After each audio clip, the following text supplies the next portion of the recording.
So in this video, we are going to go full on retro grouch.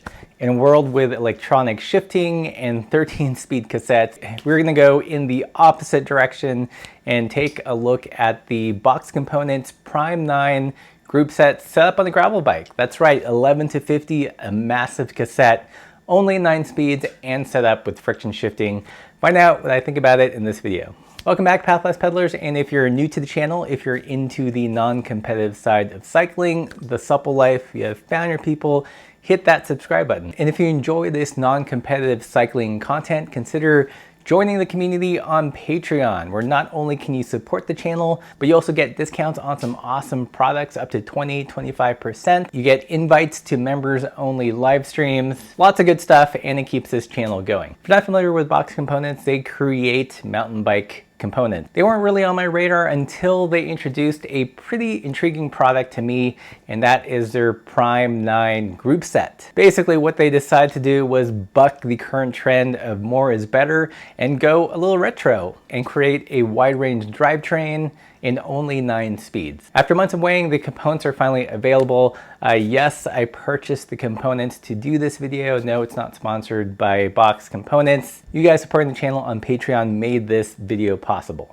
So I know why you're thinking, why 9 speeds when you can get cassettes up to as big as 12 and 13? So like many retro grouches out there, I have an affinity towards 9 speed just because you get a fair number of gears and also a pretty robust chain. 9 speed also seems to be the ideal number of cogs when you're doing a friction shifting setup. There's enough gaps in between the shifts where you don't have to be super precise and you don't have to be constantly trimming the chain. Another reason I'm interested in 9 speed is because it's just simple. It's something I can wrap my head around. You don't need to swap out cassette bodies to run a larger cassette. Chains aren't super proprietary. You can use any 9-speed chain, and it's just simple. You know, life is complicated enough. I want my bikes to be an oasis of simplicity. And another reason is we've actually toured on bikes with 6 speeds. That's right, the Bromptons.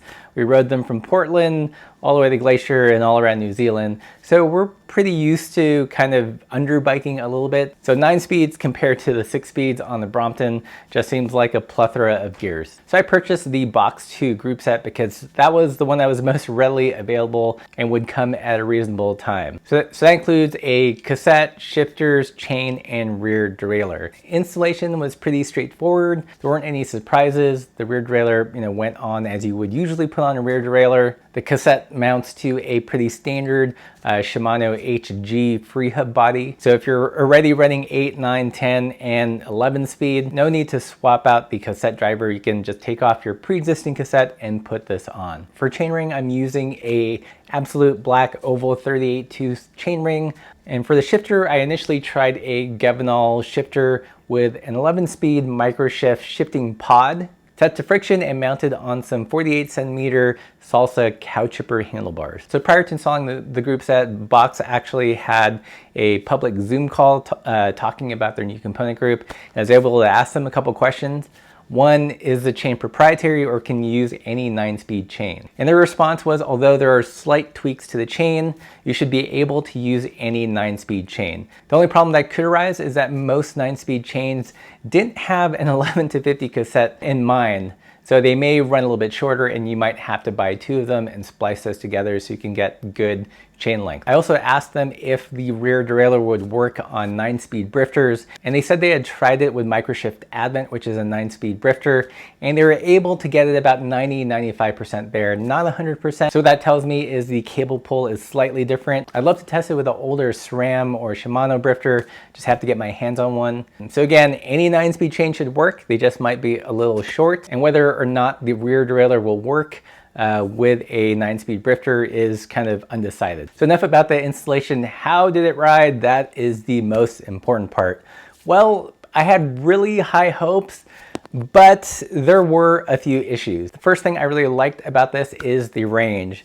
Plenty of high gear enough for me, and also plenty of low gears for going up those steep gravel climbs. So for me, this 11 to 50 cassette paired with a 38 tooth chainring is a pretty good all-rounder range. High enough if you want to go fast but aren't racing, and low enough for commuting and touring. Another big like, when shifting, the 9-speed was perfect for friction shifting. Pretty easy and intuitive. Because there is a wide enough gap between the cogs in the cassette, your shifts didn't have to be super precise. You weren't constantly trimming, and it worked really well. If you watch previous Cave of Bad Ideas videos, you know I've done a similar setup, 11 to 50 with 11 speeds, and that worked pretty well too, but I did have to trim a little bit more just because the gap between the cogs in the cassette were a little tighter and you had to be more precise. So that was a good. What was the not so good?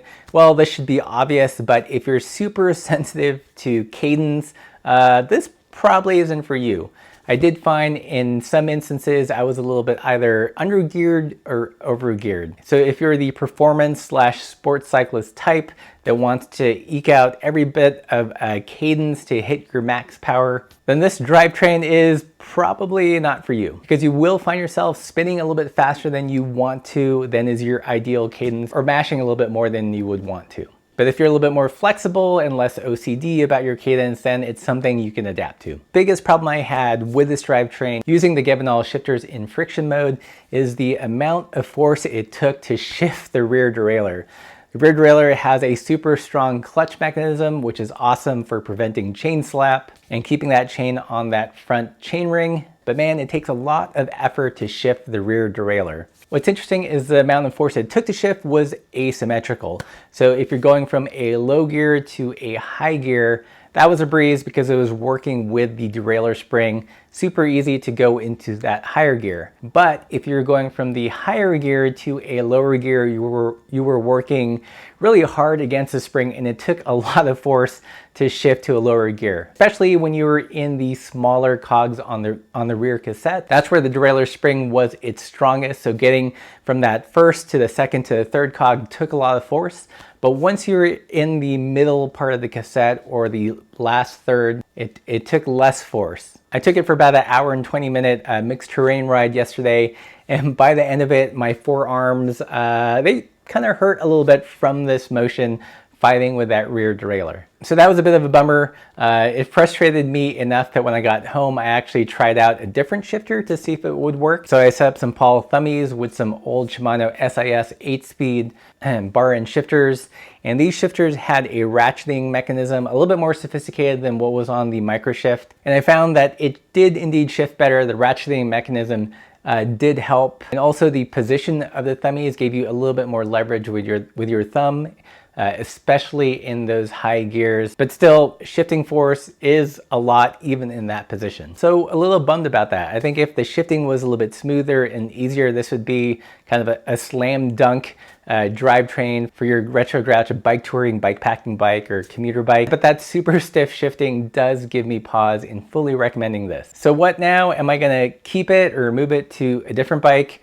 Box Components does sell a handlebar mount for drop bars for their mountain bike shifter, and I just placed the order for that. It's not an ideal solution because I did want to set it up friction shifting. We'll see how it works if it mounts the shifter in a place where it doesn't interfere with the handlebar bags. So we'll see. I might also try to track down, like I said, a 9-speed drifter and see if that somehow communicates with the rear derailleur. So a couple more thoughts. I think this wide range 9-speed would work awesome on a mountain bike where the terrain is constantly changing, where you have to shift very quickly from a low speed to a high speed, where it shows its chinks in the armor, so to speak, is, I think, in road applications, or to some extent gravel road situations where the change in terrain isn't so drastic and you have slow meandering climbs where you could get into an ideal cadence, but the gaps might not be to your liking with this drivetrain.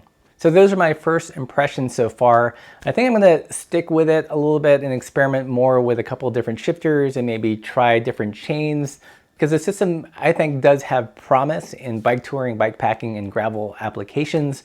It's just a matter of fine-tuning the shifting and trying to find a solution where you can shift and your forearms aren't gonna explode an hour later. So what do you guys think of a wide range 9-speed cassette? I know it's not for everybody, but there's something charming and just so unique about it.